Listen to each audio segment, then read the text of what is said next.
So as indicated, we're going to talk about having an intentional 2020. I got this book by Brandon Turner of Bigger Pockets fame that's called The Intention Journal. And I've been working through it, and I'd like to share it because I think there's some good things. Now, I'm a newbie at this. I've only been doing it since the beginning of the year, so I won't have like all the expert answers, but I think it's okay. And I think it's something that is worth talking about and doing. So it's that, okay, you have a goal, now what is kind of the point of this book. So I'm gonna, I underlined a bunch of, it starts with like the intro. So I underlined some thoughts here. He starts off his story talking about how like one time he was riding a horse, and it's this powerful animal that can go in any direction.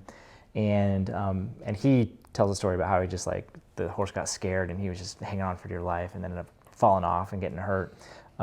But he says most people go through life the way that he rode that horse, just clinging on for dear life. And, just things they get out of control, and it's like, what do I do? But what he says is that what this journal is like the equivalent of the bit for a horse, where he's like, if you just have the bit, you can control the direction. And yeah, things can still get a little crazy, can still feel out of control, but at least you're heading in the direction you want to head in. And as you get more skilled at controlling the bit and the reins, you can actually settle the horse down too, and and then really start to take off the way you want. So he looks at this book as something like that. And so he asks a couple questions. He says, do you live intentionally to achieve whatever your definition of success is? He says, and do your daily actions line up with that destination? Or how do you even know that you're doing the right things to get you to where you want to go? So you put out a huge goal, right? I want to double my business by the middle of the year. So he would say like, what are you doing each day to achieve that? And then obviously this helps you do that, which we'll talk about. And so his whole thing is like, if you want to have a great marriage, you need to be intentional about it. If you want to retire early, you got to be intentional about it. If you want to move to Maui and surf, which is what he ended up doing, you got to be intentional about it. And so it's this whole idea of living proactively. And so if you think back just these last 24 hours, you got to ask yourself, how many minutes did you actually spend living proactively? Saying, okay, this is what I want to do, and going after it. And so then he defines intention, which he goes, it's not the, well, I had every intention to type of line. It's more of the, it's a determination to act in a certain way. And so what's important about that is it's not about the end result. That's not the intention. The intention is what you do now. It's about the way you act. It's that action that you take. That's the important part. So it's not, I remember I was once part of a direct sales company, and their whole thing was like, don't get caught up on the sales goals, get caught up in the behavior, and like, what's your thing that you're doing? They're all like, fall in love with the process, not the outcome. I'm not doing it anymore, so clearly I wasn't successful at it. But that idea of gotta get the process is what you focus on, and as long as you're pointed in the right direction, you'll get to where you want to go. And so he put intention into a formula, which as a math guy I love. He says it's goals plus commitment plus action. And so as we all kind of talked about, we kind of got the goals piece of it. And so now it's, okay, well, what's the action to get you there? So I thought this was interesting. He says, success is not a feeling or a plan or a wish. Success is brought by a small, often repetitive actions taken every day. That's that slight edge principle. So there's a book called The Slight Edge. I don't remember who the author is. Olson. Yes, Jeff Olson. That's right. And he's got this cool graphic where it's this idea of if you do small actions, it's just like compound interest, right? Just a little bit every day starts to compound over time. And they go, your habits and behaviors and your daily actions do the exact same thing. And I think like people see this in the gym, right? If you just go in every day and you do your lifts, you will eventually get stronger. And the hard part about it is oftentimes we get stuck in that first part of the curve where you've been at it for a while, but you're not really seeing any results. They actually talk about this in the technology industry, where like there'll be companies who are working on some technology, like 3D printing was a great example of this, because we're right in this bell horn where everyone expected it to take off kind of linearly. Oh, we're all going to start using it. And instead it's this very flat curve. And then the expectation is it's going to take a lot longer than one thinks, but once it starts to impact the way we work, it's going to take off. You saw this with smartphones too. Like they were there, and then there was just this inflection point. It took off like a rocket. And so your success and goals can be very similar. The trick is to be doing the right thing, right? To identify the right actions. In that book, actually, he talks about this example of this lady who was like a shoe shiner, cleaner person in an airport.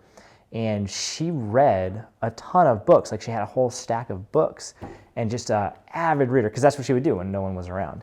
And he was like, it's, awesome, good for her, but she was reading like romance novels, just like throwaway stuff.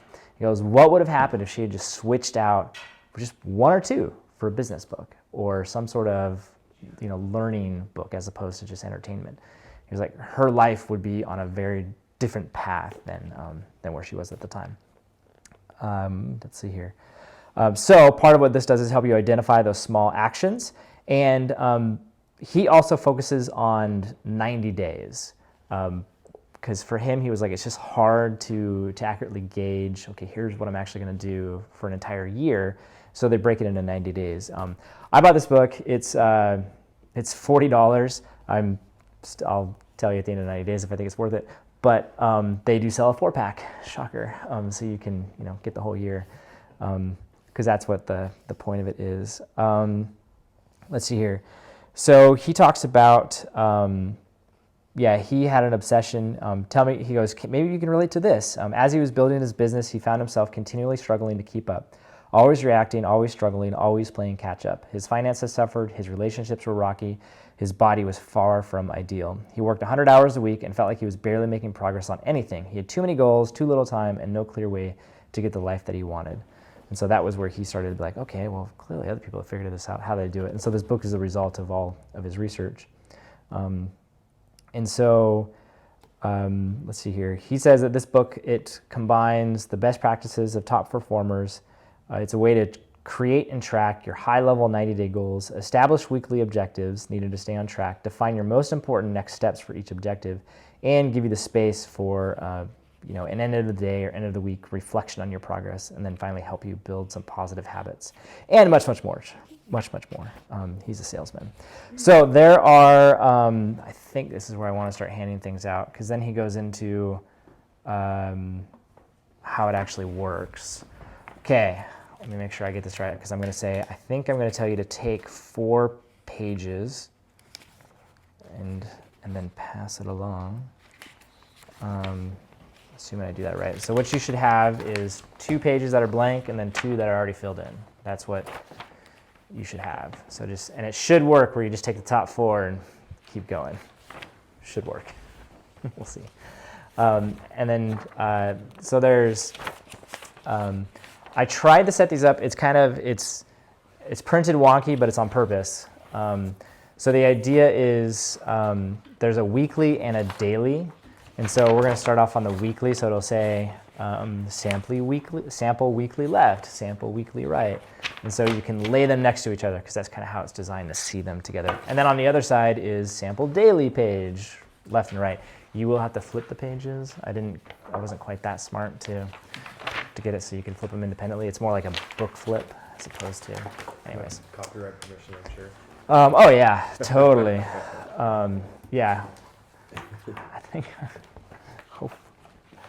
All right, so it starts off with a weekly battle plan, and so this is where you do like a weekly strategy session, and it's a place to work on your life rather than in your life. That was Michael Gruber, who he wrote the book E-Myth.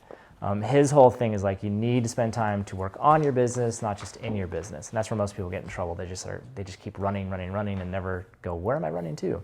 And so that's the point of this weekly battle planning, is to figure that out. So you track and develop weekly habits. That's the other thing you can do. So on the,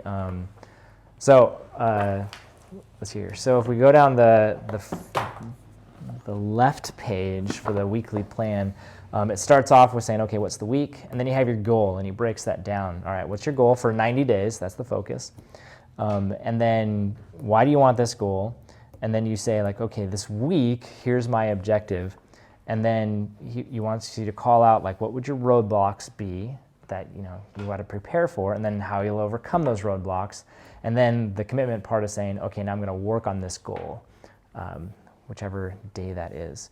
And he gives you up to 3. You don't have to have 3 goals. I've often found, for me, it's kind of like I have this bigger annual goal, and my 3 goals were kind of just support that bigger annual goal. It's kind of how I ended up doing it. And then he, down at the bottom there, it says, and the number one most important thing to move my goals forward this week is do that thing. That's The One Thing is another great book where it talks about, like, what is the one thing that I should do that will make everything else either unnecessary or easy. That's the Keller Williams, right? Or Keller, what's the guy's?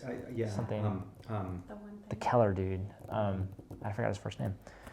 But so he wrote that book. It's a good book. And that kind of comes back to Gary Keller. Gary Keller. Is that it? Okay. That sounds right. Yeah, that feels right.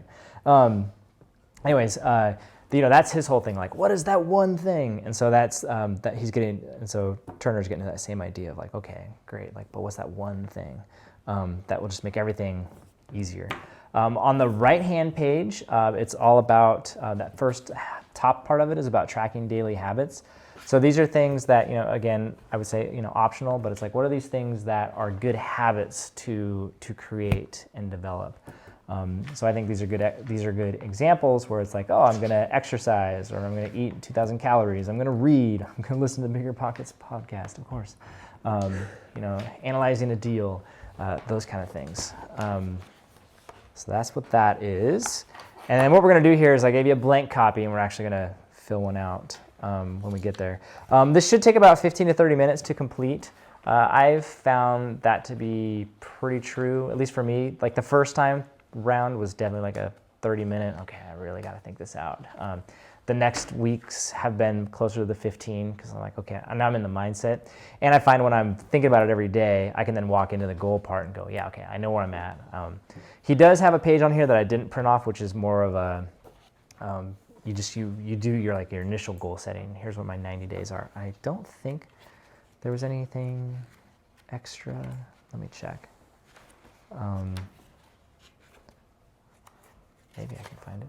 Where was his?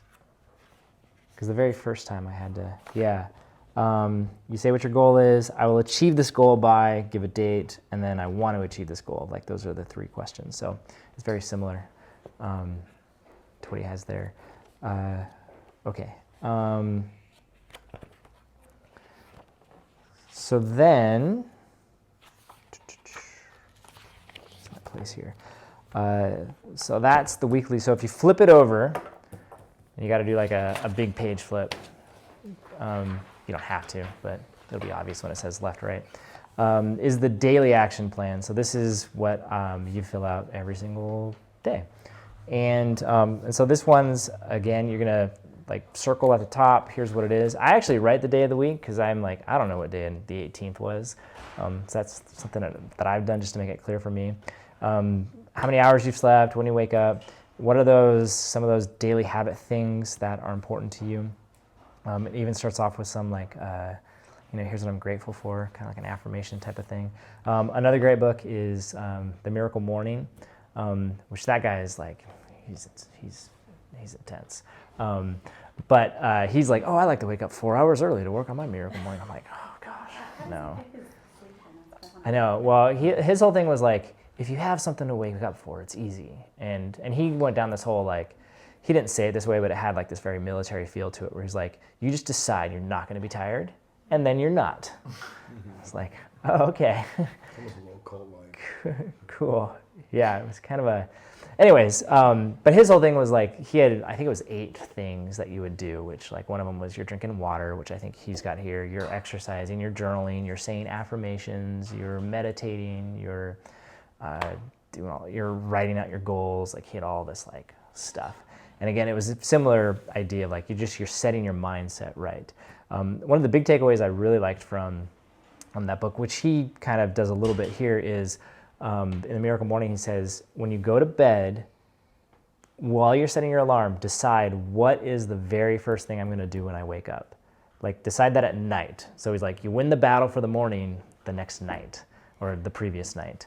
And so he's like, otherwise, if you don't really know what you're going to do, you might as well hit the snooze. Why not?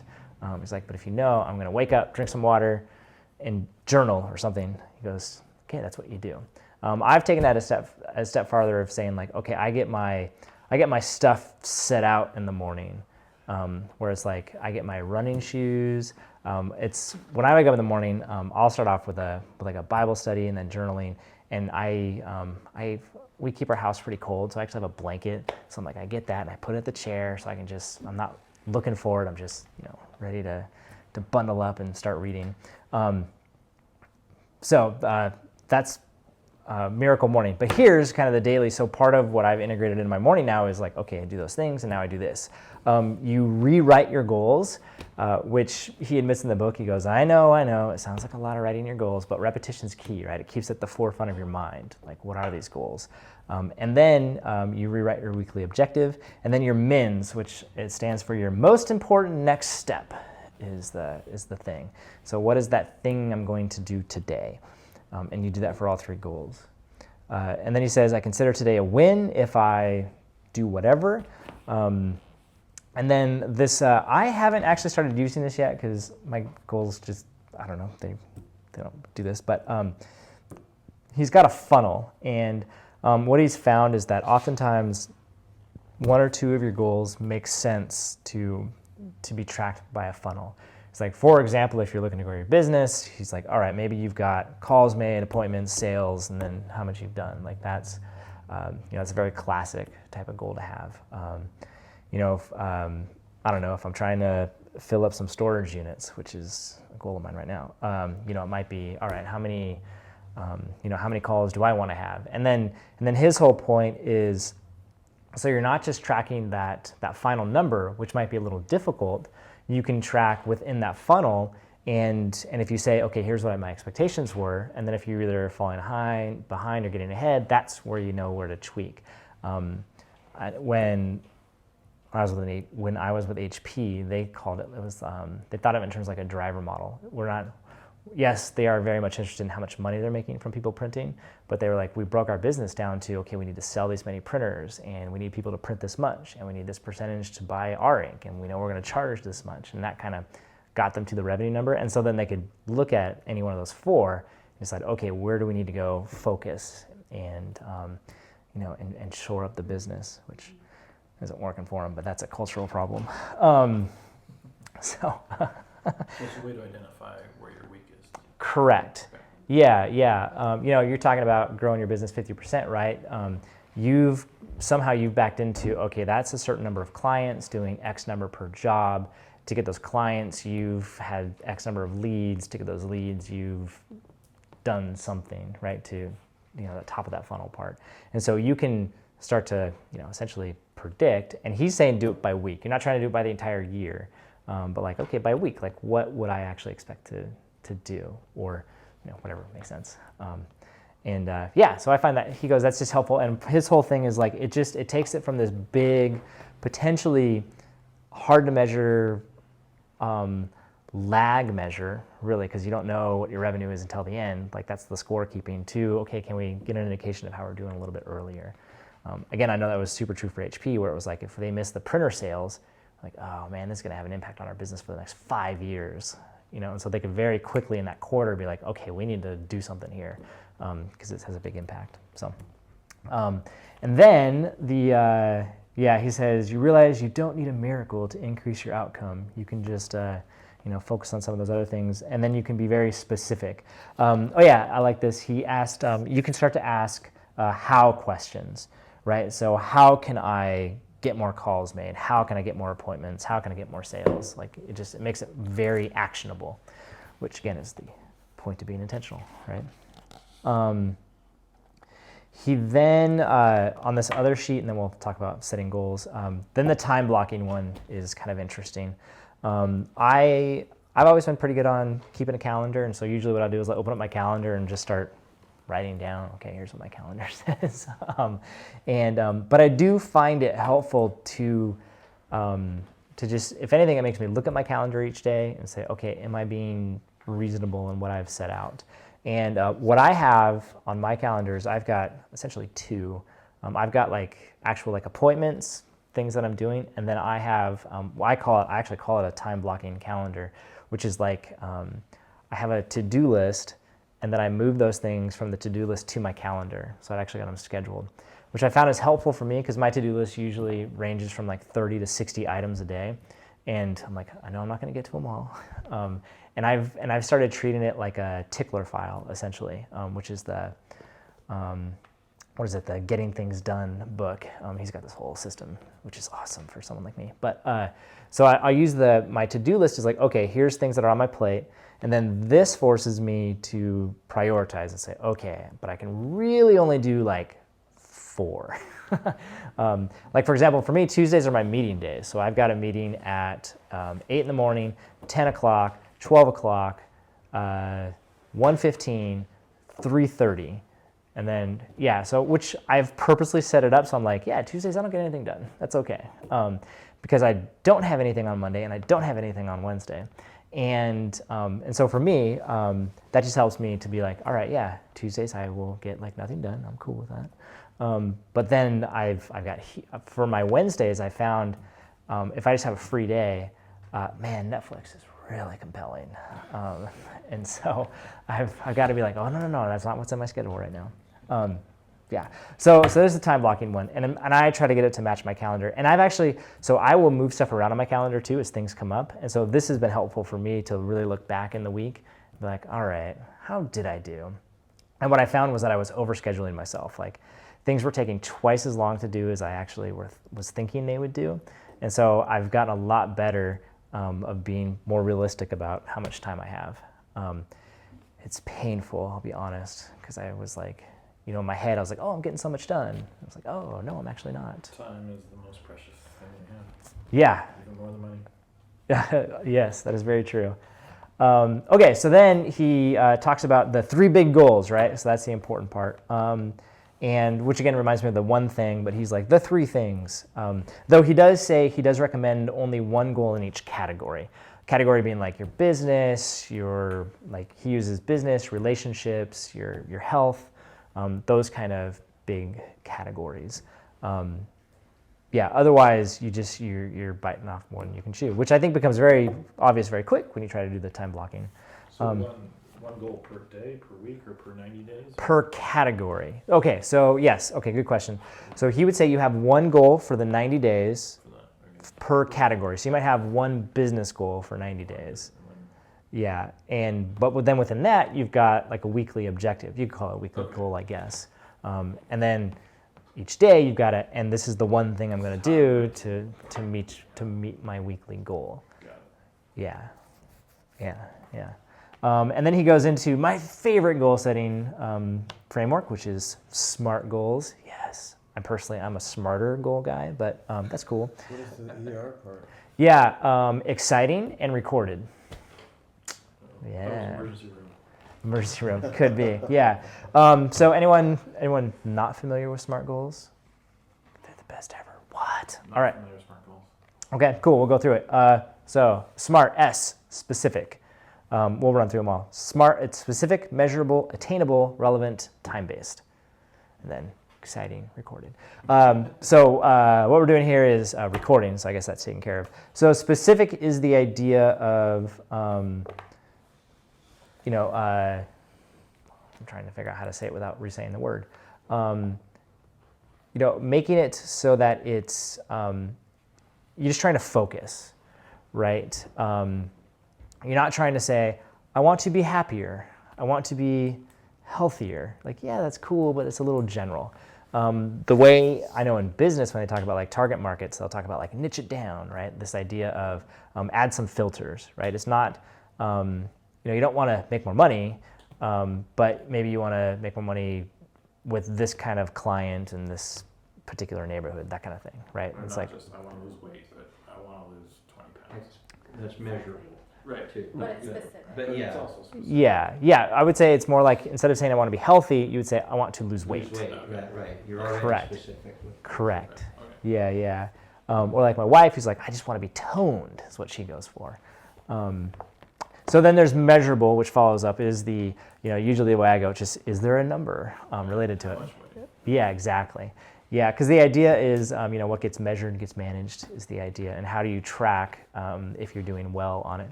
And admittedly, there are some goals that they're just not conducive to it. And I've kind of, over the years, have kind of softened on the idea of like, what I used to be is like, well, figure out how to make it measurable, otherwise it's worthless. And Yeah, like relationship management, that's very hard to measure.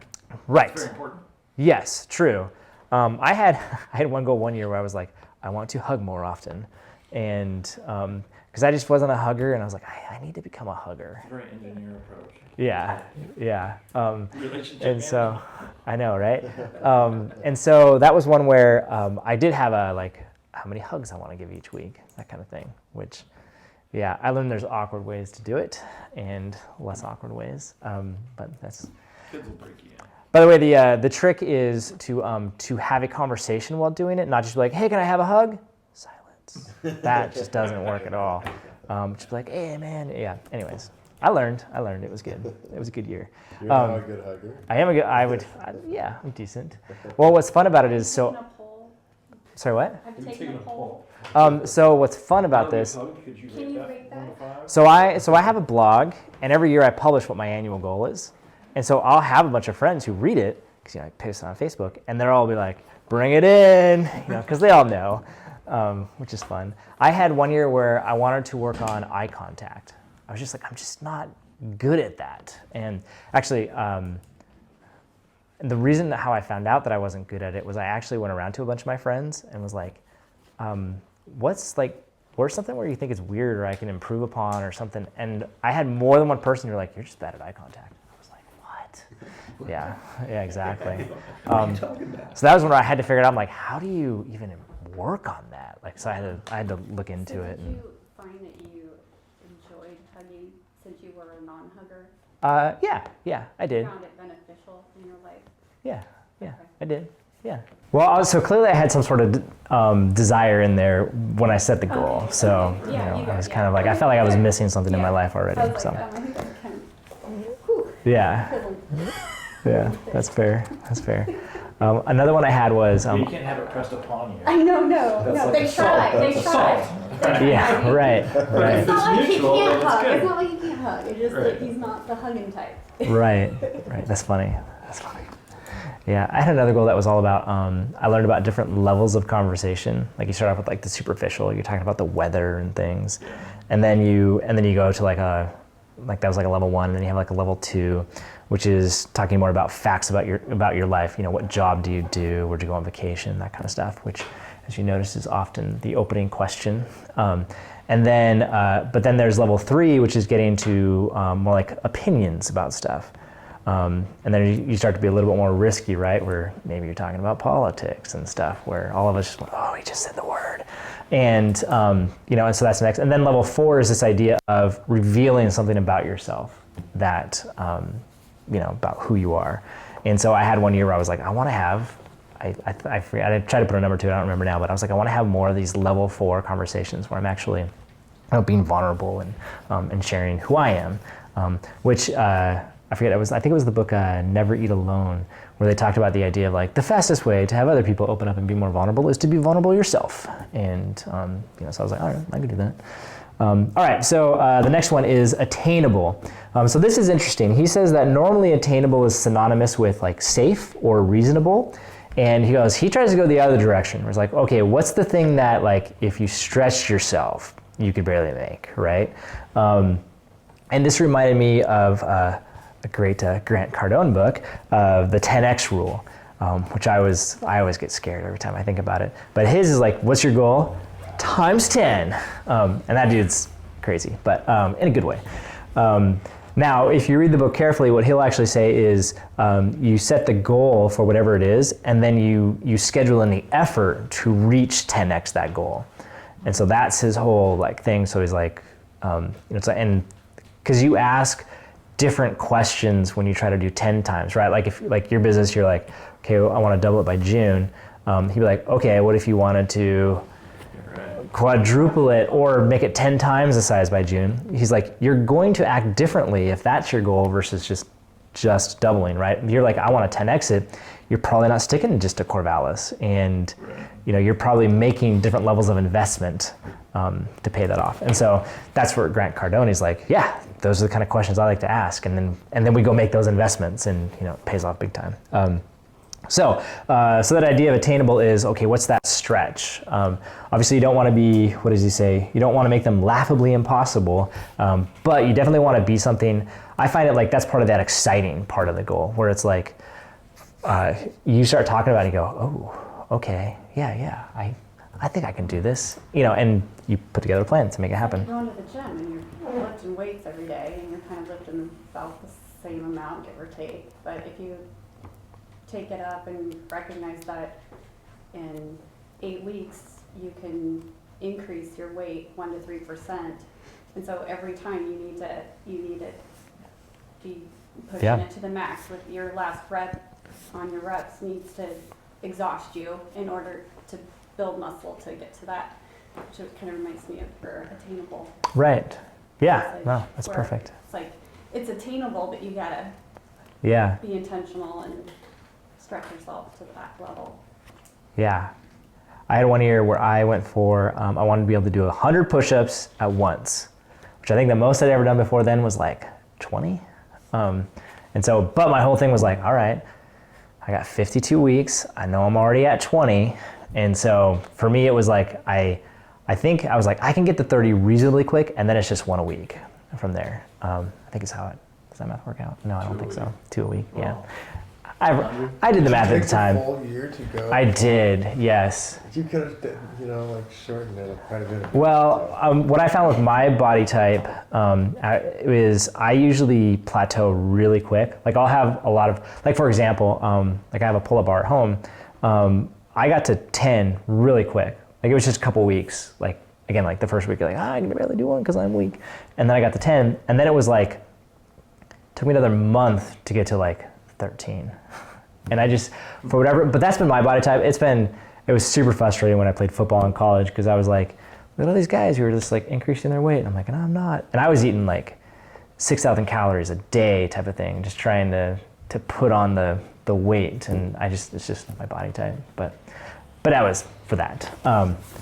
Anyways, for me, what I'm trying to say was that was a stretch goal for me, where I was like, it was more than I had done. I thought I could do it. I put together a plan, but I was still like, okay, I can't skip a day. I got to do this, which was cool. The next one is relevant, which that one's just simply, does your current goal relate to your ultimate goal in life, and does your goal get you to where or who you ultimately want to be? Is that idea? So you just want it to make sense. I had one goal one year where it wasn't relevant at all. I was like, I would like to fly an airplane. That sounds like fun. And so, but for me, it was just a fun goal, which actually the really funny part about that was I was doing these mock interviews for Willamette University one time, and I started interviewing this guy, and like I found he worked for like a company, like an internship, and his dad was a pilot, and I like so quickly flipped where I was like, really? Does he? And I ended up getting to fly. It was super cool. And I was like, sorry, man, this isn't about you anymore. I got goals. And then the last one was time bound.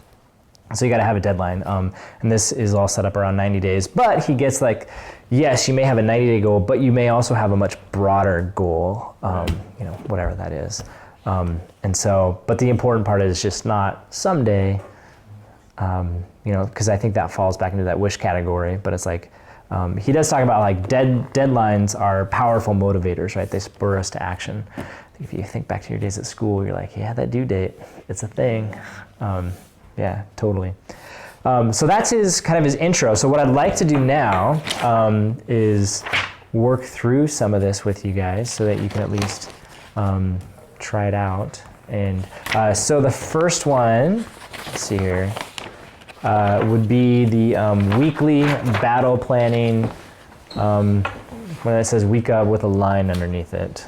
That would be and it should be blank. And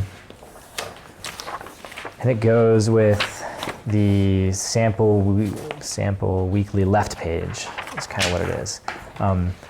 So it'd be like, all right, what is that goal? So we're gonna be quiet. I think we got some pens. Yeah, around. Cool.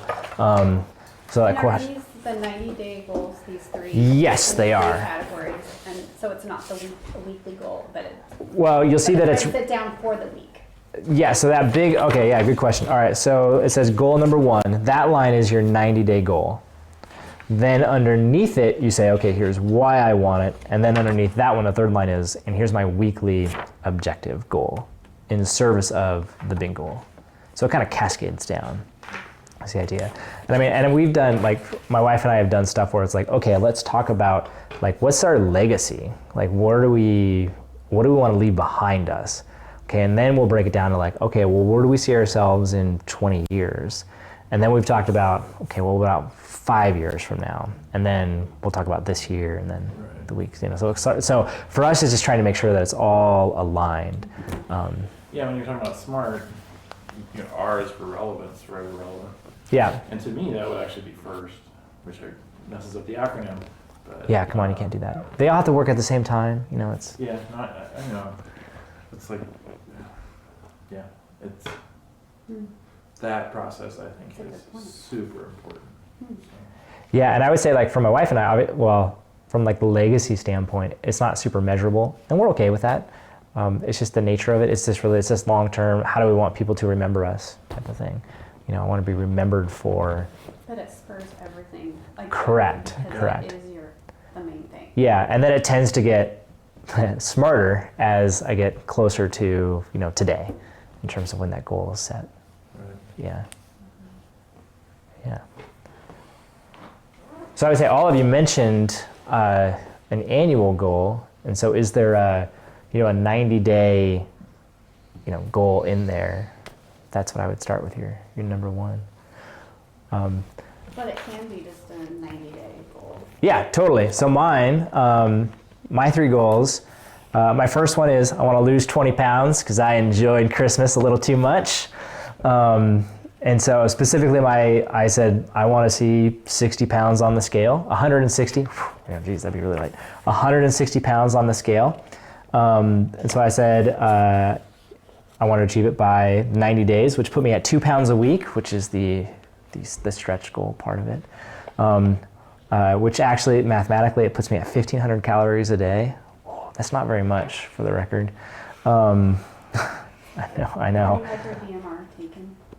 I have a super cool smart scale that shoots electrical bolts through my body, and so I get that. But one of those like $10,000-$20,000 machines that actually will tell you your BMR.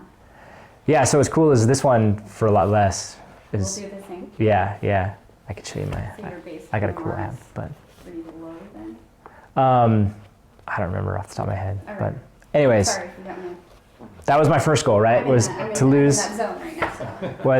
was to lose some weight, and for me, I wanted this goal because I knew that I know what my optimal weight is, and it's in that 160, 165 range. I know my clothes tend to fit better, and I want to look good for my wife.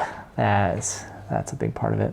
And so for me, it's I've got my weekly objective really is like just counting calories. I'm a math guy. That just works for me when I set a top.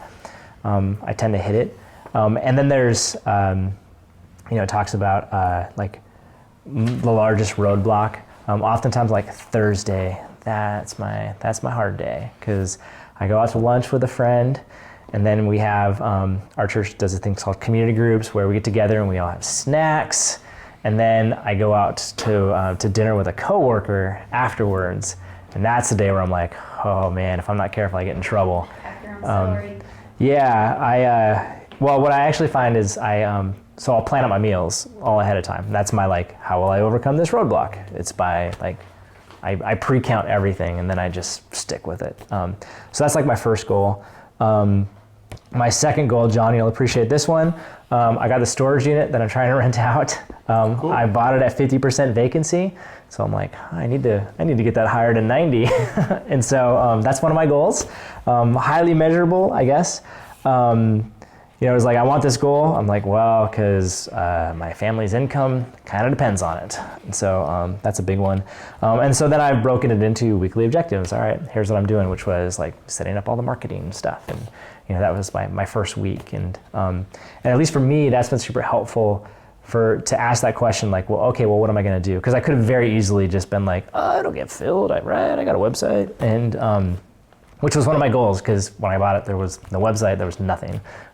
They were just on like Yellow Pages, I think. They weren't even registered on Google, which I'm like, really? How did you? Well, they didn't. It was 50% vacant.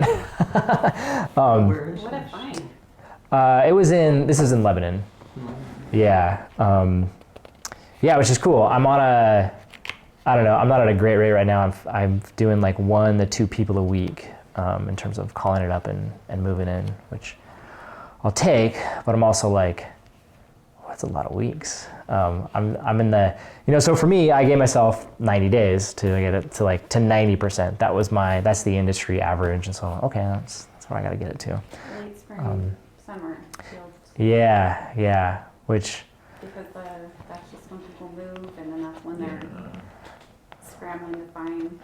makes sense, Yeah. makes sense. So anyways, that was my one goal.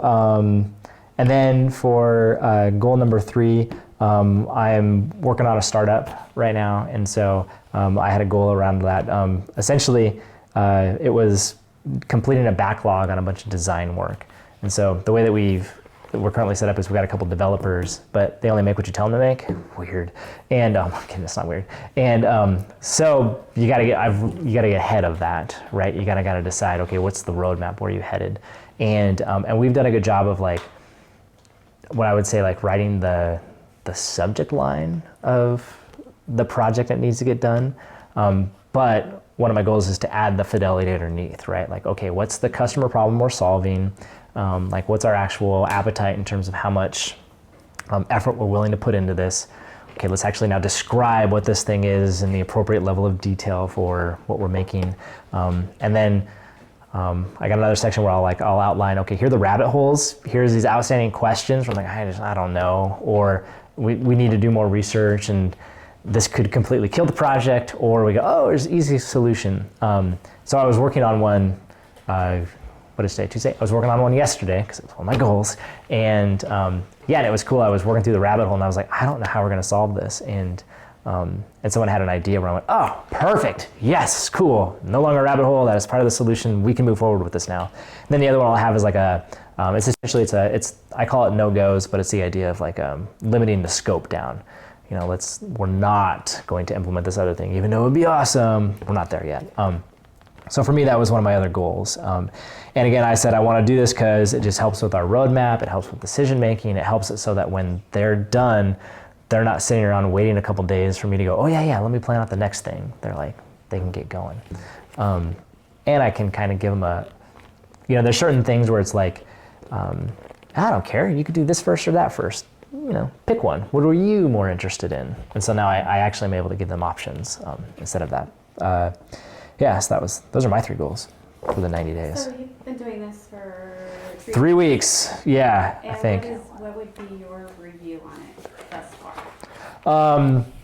So my life changed in November. So I left my day job, and so I found myself again like, Netflix is pretty cool, and I guess my concern was that my remaining work would expand to fill my existing time, and I didn't want that. I wanted to be purposeful, specifically so I could take a day off, right? And I was like, in theory, I should be able to, because I had a full-time job. I don't have it anymore. Like, I should be able to get everything done in 6 days. But I knew if I wasn't careful, that would be a problem. So for me, it's been really helpful for me to be purposeful and not just kind of say, all right, well, what's next on the list? And I think that's been good. I think just the act of me having to sit down and really like think through those initial goals and be like, okay, what is it that will actually be meaningful to me in 90 days?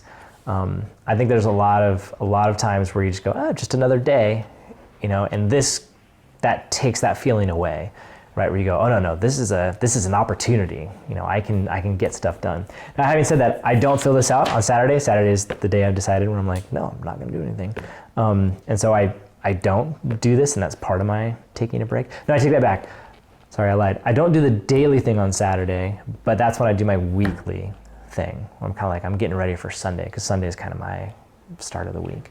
So that's how I've done it. So I think for me, it's been good to just help me focus, to say no to some things, and to deal with the anxiety of having way too long of a to-do list early on, instead of getting to the end of the week and be like, oh, I had all this stuff I wanted to do and I didn't get to.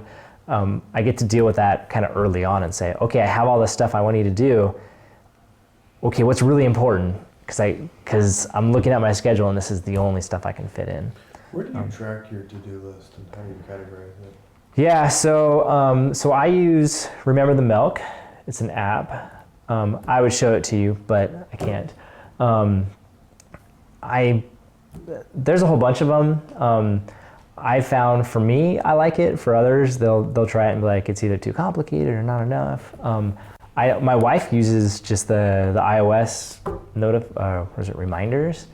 For me, there's not enough options. They just did a big update. They did. Which throws away all your old reminders for one thing, but then it's got subtasks. It's better. Yeah, I agree. For me, what I use Remember the Milk for, what I like about it is I can set timelines on it. I can tag different things in there. So I'll have one where it's like, yeah, I'm doing this for Major Domo, or this is for my business, or this is has to do with our finances or whatever. I can categorize them. I like that. You can set priorities like a 1, 2, 3, or no priority. I use that a lot to kind of say oh yeah, these are the important things on my list. And again, I'm really using it just as my catch-all. So my process would be you get an email, and I'll read it, and sometimes there's an action item. Sometimes, right? We're all laughing. It's all the time. And so usually, and I'm not perfect at this, but usually my goal is read once, and either I respond and do it then, or I will take whatever that is and I'll add it to my to-do list and put it there. And either I'm a nerd, so I might turn the email, export it into a PDF, and add it as an attachment there, so I can just find it. Oftentimes I'll just copy the subject, so I can then go back to my mail thing and just search for the subject real quick and go oh yes, here's what it was. So then it's sitting there, and then once it's on there, I will weekly say, okay, here's my list of things. What can I feasibly get done this week, this day? So on Saturdays, I'll go through and I'll time block out all right, here's for my real estate stuff, I'll block out a 3-hour work session Wednesday morning. But I'll just say I'm doing Fertile Family Home stuff this time. And then when I get to the day before, I'll go to my to-do list, filter to just the FFH stuff, and then say, okay, here are the, and then I'll break that 3-hour time block into whatever that number is. You're doing that on Saturdays. So I'm doing the big time blocks on Saturday, and then it's the morning of, so Wednesday morning, I will then look at that specific day, and that's where I'm filling out this guy and saying okay, let's pretend I can do everything in a half-hour chunk. One time I was oh, I can do these things in 15-minute chunks. Yeah, no, I can't. I've tried that. But I found the half-hour chunks works for me. So for that example, if I've got 3 hours blocked out, I'm okay, what are the 6 things that I think I can get done? I've also noticed that I've been able to do more important yet not urgent things. Bigger projects that in the past I'd be I don't even want to think about trying to tackle that. And so I feel I'm getting less done because I'm going after bigger things, but I'm going after bigger things. And so that's been a good thing. But I'm still wrestling with that tension of I got a big list. Should I be going after this big thing? Which again, I'm trying to do things that are important. Have you read the 4-Hour Workweek? Yes. Yeah. Fantastic book. Yes. Yeah. I like Tim Ferriss. He's good. Yeah, he was probably the first one. Pretty intense, but Yeah, yeah. I read that one. Geez, how many years ago now? 10 years ago.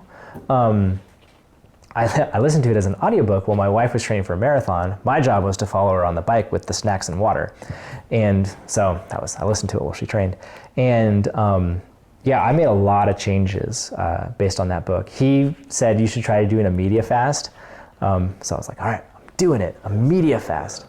Yeah, I remember the very first day. So I read that chapter, and Jessie, my wife, got home, and I was just sitting on the couch. She was like, "What are you doing?" I was like, "Nothing." She goes, "Okay, well that's weird." I'm like, "I know. It feels weird. I feel like I should be watching a movie or reading something, but I can't think of what else to do right now, so I'm just doing nothing." And she was like, "What is wrong with you?" I'm like, "Well, I read this book and you talked about a media fast, so I'm trying it." She's like, "You're just so weird. I'm gonna go make dinner." I was like, "All right." But what was interesting, it took me a few days to fully detox. It was a weird feeling. And then one of the things that I used to when I was working, I would work at the computer. I used to put on movies and watch movies while working, or listen to music or whatever. Check my email regularly, and that was one where I was like, I turned it all off. And I had this moment where I remember I was working, and then someone came and was like, "Hey, I want to talk to you," and it totally threw me off. And I was like, "Whoa, you actually interrupted me." And I had never really been interrupted before because I was always this quasi multitasking. And after me was the light bulb moment where I went, "Oh, this is what like true focus is like." And so since then, now like I'll listen to like, I think right now I got a playlist with 5 songs that I listen to all day. Which again, my wife's like, "You're so weird." I'm like, well. Hey, who's the guy out of Berkeley, the professor that talks about focus? Extreme focus. I don't know. He's written 3 books. Yes, yeah. Yeah, he's been on Flow. bigger. He's been on Yeah, Bigger the flow. Pockets. Yeah, he's been on Bigger Pockets. Yeah. So, like, Oh, I don't know. Very Cal, powerful. not Calvin. I can never remember their names, but I don't know. Power of focus or something like that. but it's really good. And he talks about how when you have your segments of focus, and most people don't have the ability to hyper focus in one area for more than like 30 minutes. Right. Mm, But you can work yourself up to like 90 minutes interesting. if you really work at it. And so, yeah, I love Yeah. that concept. And I like Tim Ferriss. You're reading his stuff and you're thinking, man, he's cray, and then you're going, wait, that kind of makes sense. And one of the biggest time wasters are meetings. Yep. And I think about that with other people in my life that have jobs where they have their weekly staff meetings, and then they have their one-on-ones with their whoever's, and then their area meetings, and my past with career past with meetings all the time. It often is unnecessary, and allowing people to just be able to hyper focus and present their goals and plans and be specific with them, and not having to like fluff it. You're going to get a lot more productivity. But yeah, Tim Ferriss was, I check emails once a day, and they're basically, if he can't answer them in like 5 words, or the person didn't get to the point within so many words, they're out. So people have been conditioned with him to know, and he has like an auto, responder setup. Like, I check my emails at this time and at this time, and he sets the parameters, and this is what it is. Otherwise, he's unattainable. I really struggle keeping track of my to-do list, either on my phone or on my computer, because I'll get on there and I've got a bunch of other windows open and Yeah. they capture my attention, or I get on my email with the intention of just sending an email to somebody, and I see that I have another email that might be important. And there was an app that I'd used for a while. I didn't like paying for it. It was called Boomerang, and I could pause my inbox. I can imagine that as being useful. I just don't really like subscriptions. How do you handle that, the distraction when you're accessing your Milk? Don't forget the Milk app or Yeah. your emails. So I used to be the email twice a day. I would do it in the morning, then in the evening. I was actually, and it was part of that whole media fast thing where he was like, if you have to do it, check it twice a day. And what I found was interesting was I had like the burgeoning email box. And then when I limited myself, and I used to set a timer where I was like, I'm doing it between this time. And if I happen to be busy doing something else, I went, well, I guess I'm not checking email that day. And that was like, that's how extreme I got. What was fascinating was when I actually found that I sat down and said, okay, I'm going to, like, I've only have an hour, I better get after this. And it might have only been like half an hour. So I really put the crunch on. By Wednesday, my inbox was at 0. And it was just weird because what I learned was that I was checking my inbox like 12 times an hour, but I was just looking and going, oh, I'll respond later, and then going out. And then looking, oh, I'll respond later, and going out. Yeah. And by me setting aside the time, I suddenly went, oh, I can, and it was this, I'm not going to do anything else. I used to have 2 monitors. I got rid of one of them, said I'm just doing 1 monitor. And just got the one window, which I know I had a bunch of people who were like, how do you function? I'm like, wow, I know, right? 3 screens, maybe that's I know. problem. Yeah, and for me it was like, no, I wanted to as much as possible just focus. And so for me it was okay, let me have focus time. And what I'll find now is, again, I'm not quite as extreme, but I will find like my email it'll get big again. And my definition of big is usually different than others. Me, I'm like, I got like 20 emails. What do I do with my life? Which I know people are like, whatever, dude, add a 0 or 2. And but what I'll do is I'll say, okay, and I'll schedule it in. And I think I've got it on one of these days where I was like, an hour for one of my days was like, just do email. That's it. And I'll go through and I'll process. And usually what I'll do is I get down to like 4 or 5 emails, and then I'm like, all right, I'm good. That's like my comfort zone. Is usually where I'm at. On my personal one, I think I got like 2. But anyways, my hunch is, not fully knowing your situation, you probably want to reduce the number of times you're checking your email and increase the time when you're doing it. So you may be spending the same amount of time, but you're consolidating a little bit more. Right. Yeah. Typing emails to people, maybe in a different, like a Google Doc, and then batching sending them all versus typing it in the email browser would probably save. Yeah, and I know I've done stuff too where like when it feels like it's getting out of control, I will say, if I've got 23 emails, but I just got to get below 20. That's my goal. It's just keep it to that level, and then the next day it's like, okay, I'm going to get to 15, and just kind of work my way back down. I found that works for me, and I usually pick off the easy ones first, but whatever, But yeah, and then once I get it to a manageable amount, then I'm like, okay, now I can just sit here for 20 minutes and get them all down. That's helped me too. But the to-do list one's hard.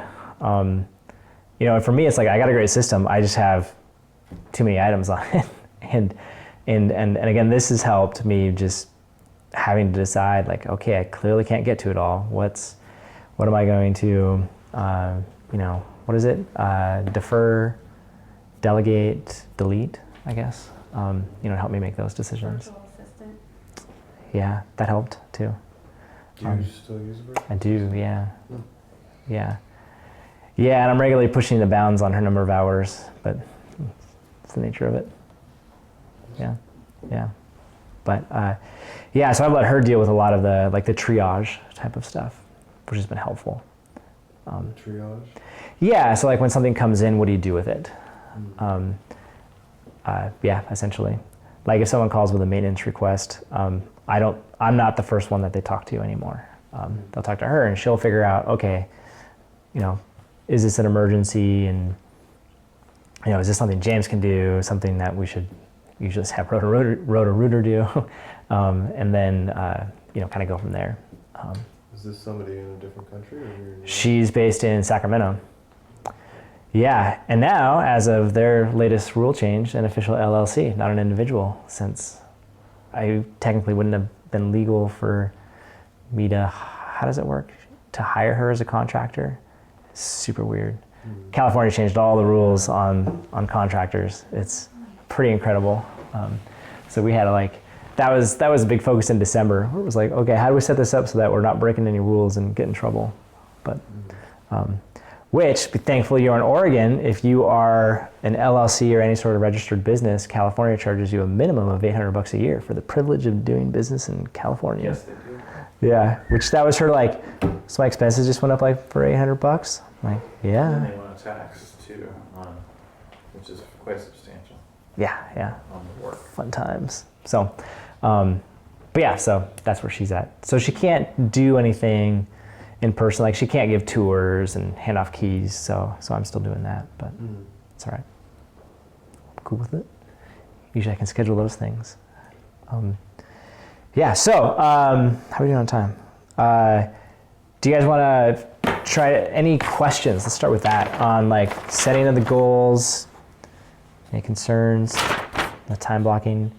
Yeah, I think I read somewhere where like organizations go through it. Oh, by the way, if you buy it through the website, I think they're still doing this deal. I don't know, but you could join like a mastermind group where they'd pair you up with some other real estate investors who would, you could. I didn't do it, so I don't know, but it was an option, I guess. Where you can talk about, here are my goals, here's what I'm struggling with, here's what I'm going with. It was kind of a small group that you could chat with. That was part of what was included in the cost of the book. But I originally tried to buy it on Amazon because it was actually cheaper, and then they dropped it or something, and they made it so you could only buy it through the website. So I was like, oh, all right, that's cool, I guess. The tracking of the daily habits is kind of an interesting one. So I've, for the most part, like I've got the one of like calorie counting. That's one of my goals, sticking under 1,500. So I'll actually write that in.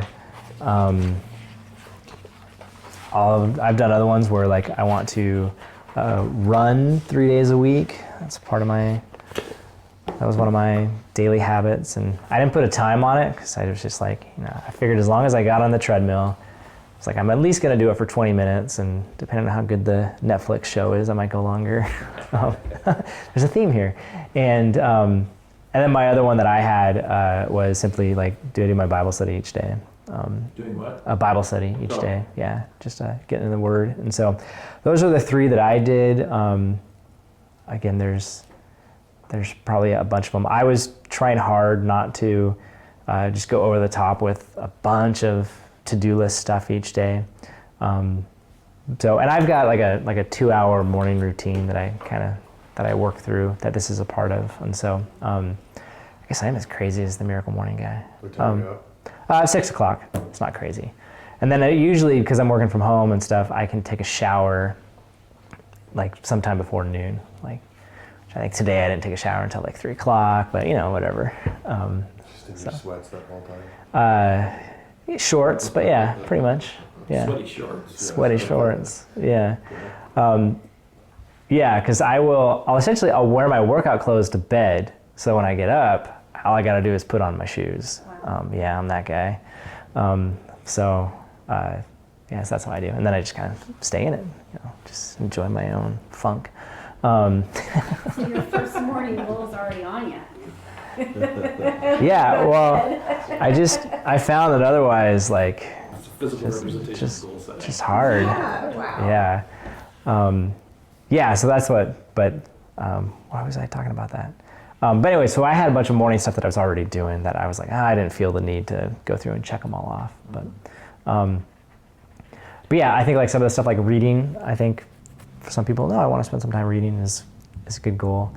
For me, it's like I have never really had a problem fitting in time to read, so I was like, I don't need to do that. I would imagine at some point in time, if if there was something else that, so I want to try to say, if I was trying to make a change, like it was a new behavior, that's where I would probably be writing down.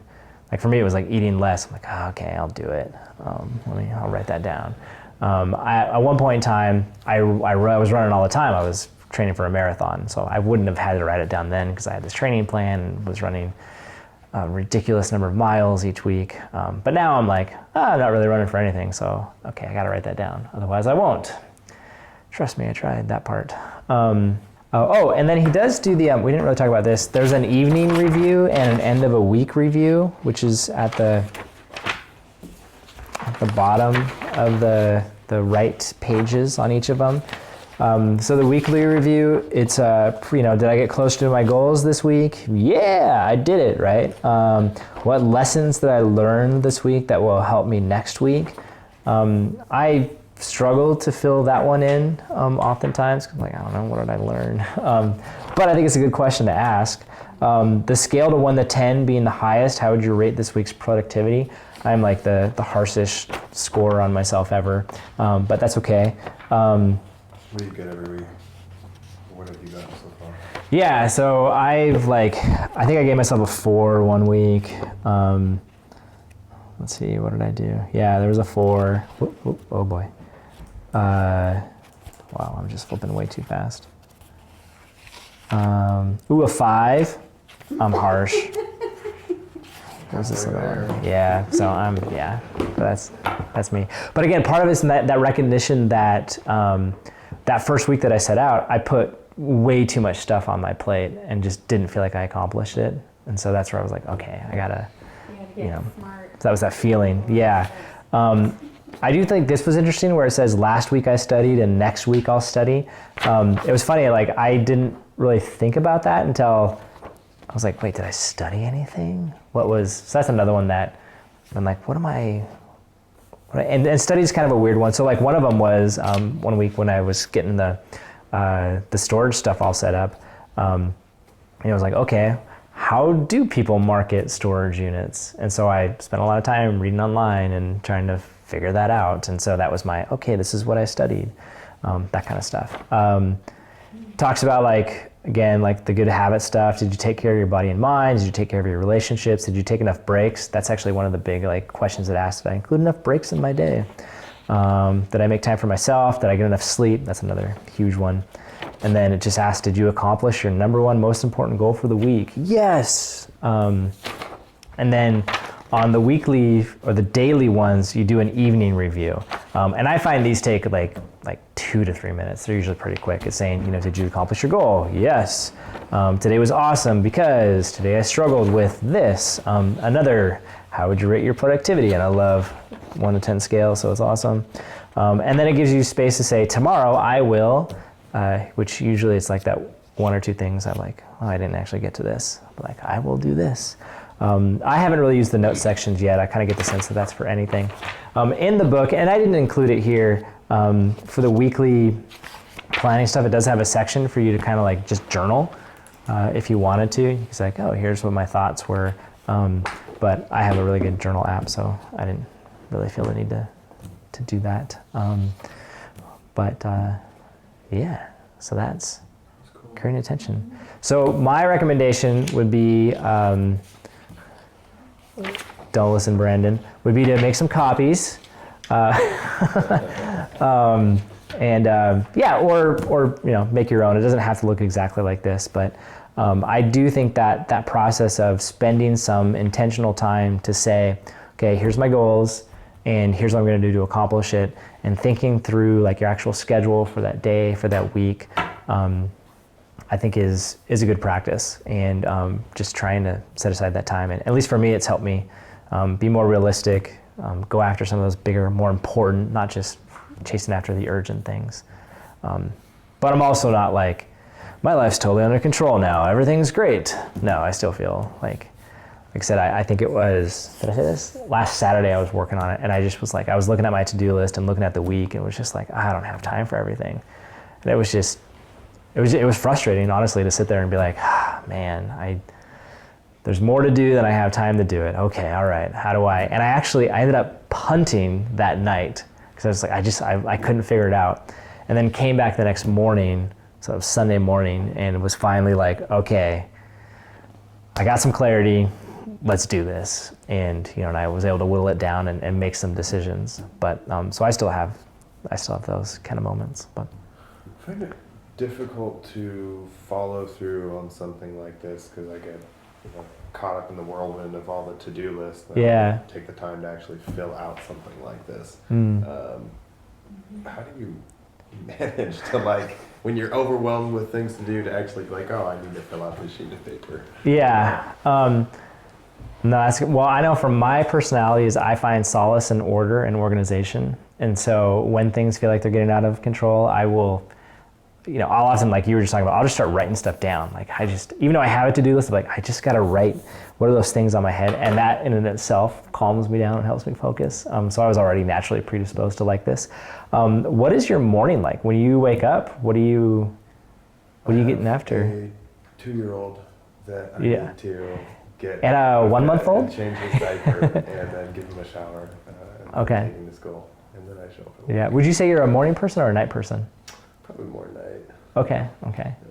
Yeah, that's my wife's a nighttime I person. aspire to be a morning person, but it doesn't always work out. Yeah, no, that's fair. I would say either, like for me, I wake up just before everybody else, and that's worked for me. I've tried waking up at 5:30 in the morning, but I found I go to bed at 11, and that's just not quite enough hours of sleep. I'll find I'm tired the second half of the day. And so I'm like, okay, I'm not that guy. Well, I could go to bed earlier, but my wife's a nighttime person. And so when I'm going to bed at 11, she's like, yep, couple hours, see ya. And which I'm just like, I don't know how you function. But so for me, waking up at 6 has worked. And usually my kids are out of bed around 7:30. And by then I'm doing my workout because I find I can get away with them being awake, and they want to run on the treadmill because they're kids and they're awesome, but then they leave me alone to let me finish.